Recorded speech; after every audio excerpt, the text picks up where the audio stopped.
Hi everyone, welcome to exam Aasan. स्वागत है आपका एग्ज़ाम आसान के यूट्यूब चैनल पर। तो अगर आप इस वीडियो तक पहुँचे हैं, इसका मतलब ये है कि आप भी यूजीसी नेट से रिलेटेड इन्फॉर्मेशन ढूंढ रहे हैं। आप यूजीसी नेट का एग्ज़ामिनेशन देना चाहते हैं। तो अगर आप भी यूजीसी नेट एग्ज़ाम देना चाहते हैं तो जी हाँ, ये वीडियो सिर्फ आपके लिए है और आप बिल्कुल सही जगह पर पहुँचे। इस वीडियो के एंड तक आपको जो है यूजीसी नेट से रिलेटेड सारी की सारी इन्फॉर्मेशन मिल जाएगी।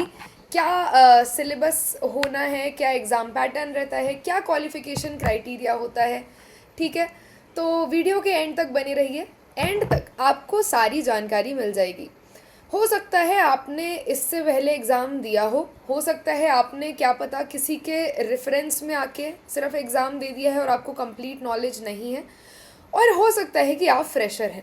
ठीक है, तो आइए जानते हैं कि यूजीसी नेट एग्ज़ामिनेशन क्या है, कौन कंडक्ट कराता है, क्या क्राइटेरिया रहता है। सबसे पहले बात की जाए कौन कंडक्ट कराता है। कंडक्टिंग बॉडी एनटीए है, नेशनल टेस्टिंग एजेंसी। ठीक है, university grants commission national eligibility test, ये आपका एक एलिजिबिलिटी टेस्ट होता है जो आपको एलिजिबल बनाता है असिस्टेंट प्रोफेसर के लिए, जूनियर रिसर्च फेलोशिप के लिए और आपका पीएचडी ओनली के लिए। ठीक है, 3 क्राइटेरिया होते हैं, 3 कट ऑफ निकलती हैं। एग्ज़ाम स्ट्रक्चर की बात की जाए तो 2 पेपर होते हैं, पेपर 1 एंड पेपर 2। मोस्टली जो एग्ज़ाम कंडक्ट कराया जाता है वो सीबीटी कंप्यूटर बेस्ड टेस्ट होता है। ठीक है, जिसका ड्यूरेशन आपका 3 घंटे का रहता है। ठीक है, टोटल 3 घंटे की एग्ज़ामिनेशन होती है। एक एक करके धीरे धीरे समझते हैं कि क्या है ये एग्ज़ामिनेशन। अगर क्वालिफ़िकेशन की बात की जाए कि कौन एलिजिबल होगा इस एग्ज़ाम को फिल करने के लिए, तो अगर तो आपने मास्टर्स डिग्री कर रखी है तो आप एलिजिबल होंगे। कब? अगर आपने 55% मार्क्स हैं आपके minimum for your general and unreserved categories. ठीक है, 5% का रिलैक्सेशन दिया जाता है आपका रिजर्व्ड कैटेगरीज़ के लिए। ठीक है, reserved categories SC ST OBC non creamy layer PWD, उनको 5% का रिलैक्सेशन दिया जाता है। ठीक है, क्या है इस रिलैक्सेशन में कि अगर आपके मास्टर्स में 50% मार्क्स भी आए हैं तो भी आप ये एग्ज़ामिनेशन फॉर्म फिल कर सकते हैं। ये बात हो गई क्वालिफ़िकेशन की।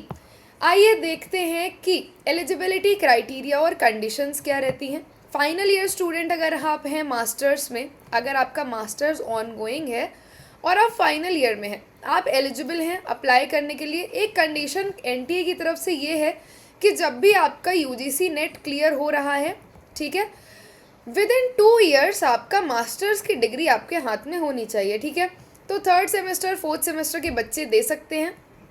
ठीक है, और वैसे तो 2nd सेमेस्टर के स्टूडेंट्स भी दे सकते हैं ये एग्ज़ामिनेशन, लेकिन एनटीए की जो ऑफिशियल नोटिफिकेशन है उसमें जो मैंशनड है उसमें क्लियरली मैंशनड है कि you can fill the form if you are in final year. ठीक है, इसके अलावा देखा जाए 4 ईयर इंटीग्रेटेड कोर्स जो होते हैं आपके, 8 सेमेस्टर कोर्सेज जो होते हैं, 8 सेमेस्टर वाले कोर्सेज, अगर आप वो कोर्स कर रहे हैं तो भी आप फॉर्म फिल कर सकते हैं, लेकिन आप सिर्फ जेआरएफ और पीएचडी के लिए एलिजिबल होंगे उसमें। ठीक है, you will not be eligible for your assistant professor. Slide visible नहीं है, अब शायद दिख जाएगी। तो उसमें क्या है कि आपका आप असिस्टेंट प्रोफेसर के लिए वो फॉर्म फिल नहीं कर सकते हैं अगर आप 4 ईयर इंटीग्रेटेड कोर्स कर रहे हैं तो। ठीक है, बात की जाए एज लिमिट की, तो एज लिमिट क्या है? एज लिमिट यहाँ पे जेआरएफ के लिए, जूनियर रिसर्च फेलोशिप के लिए जो है 30 ईयर्स एज लिमिट है, और रिलैक्सेशन दिया गया है +5 ईयर्स का। किन लोगों को दिया गया है? आपका रिजर्व्ड कैटेगरीज और विमेन जो हैं अनरिजर्व्ड कैटेगरीज की भी, हर कैटेगरी के विमेन। ठीक है, आया समझ में कि आपको जो एज रिलैक्सेशन है वो आपका 5 साल का एज रिलैक्सेशन रिजर्व कैटेगरीज और विमेन के लिए है। इसका मतलब कि उनके लिए जेआरएफ की एज लिमिट 35 है, बाकी normally 30 years is age limit. Assistant professor के लिए there is no upper age limit. ठीक है, नेट के लिए कोई अपर एज लिमिट नहीं है।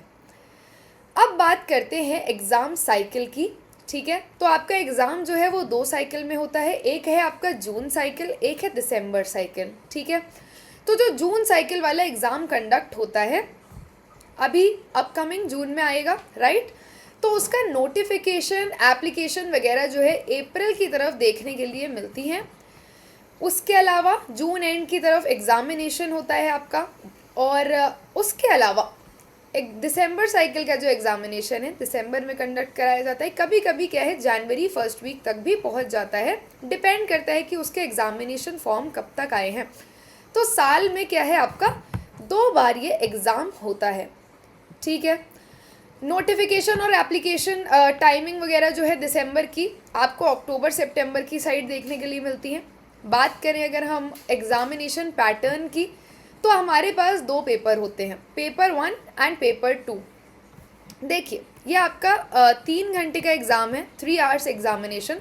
3 घंटे एक ही सिटिंग में बैठ के एग्ज़ाम देना होता है, लेकिन जो एग्ज़ाम का डिवीज़न है अंदर वो है आपका पेपर 1 एंड पेपर 2, ठीक है। पेपर 1 आपका होता है जनरल पेपर, ठीक है, जो कि आपका general teaching and research aptitude से रिलेटेड है।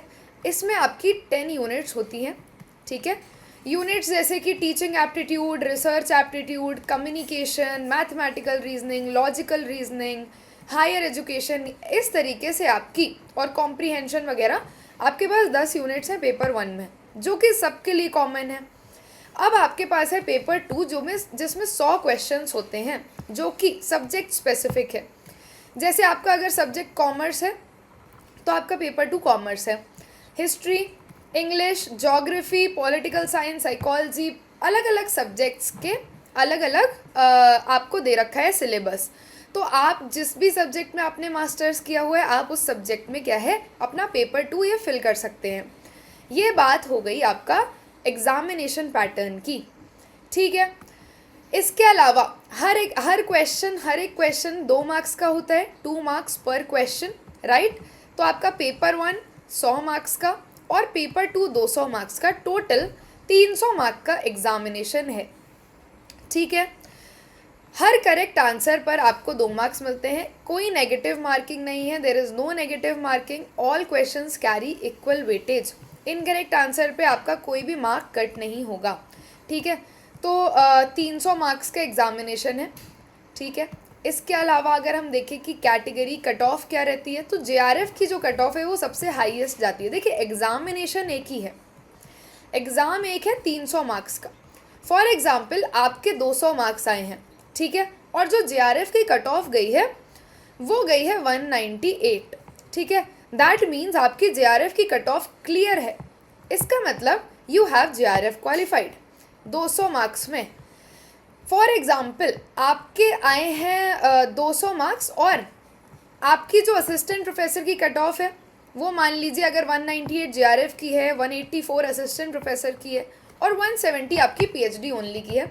रफ फिगर बता रही हूँ, इस तरीके से आपके कट ऑफ्स रहते हैं, हर बार अलग कट ऑफ रहता है, ठीक है। परसेंटाइल की बात की जाए तो जेआरएफ में आपका 99 प्लस परसेंटाइल जाती है कट ऑफ, ठीक है।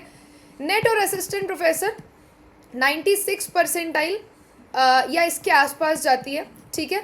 और पीएचडी ओनली आपका 90 परसेंटाइल के आसपास कट ऑफ जाती है, ठीक है।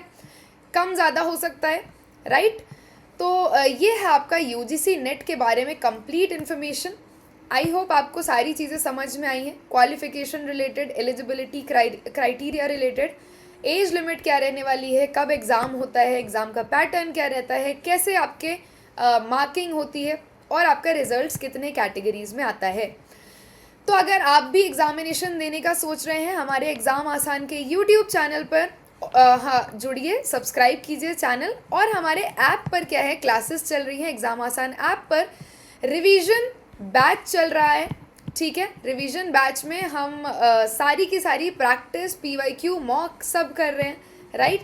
अगर आप भी जुड़ना चाहते हैं हमारे चैनल के साथ, you can use this code शिवी25, ठीक है। शिवी25 कोड यूज़ कीजिएगा, ऐप पे कोर्स ज्वाइन कीजिएगा, वहाँ पे आपको शिवी25 कोड से मैक्सिमम बेनिफिट देखने के लिए मिलेगा, ठीक है। I hope everything is clear to you. Do let me know in the comments अगर आपको वीडियो समझ में आया है, अच्छा लगा है तो दोस्तों के साथ शेयर कीजिएगा।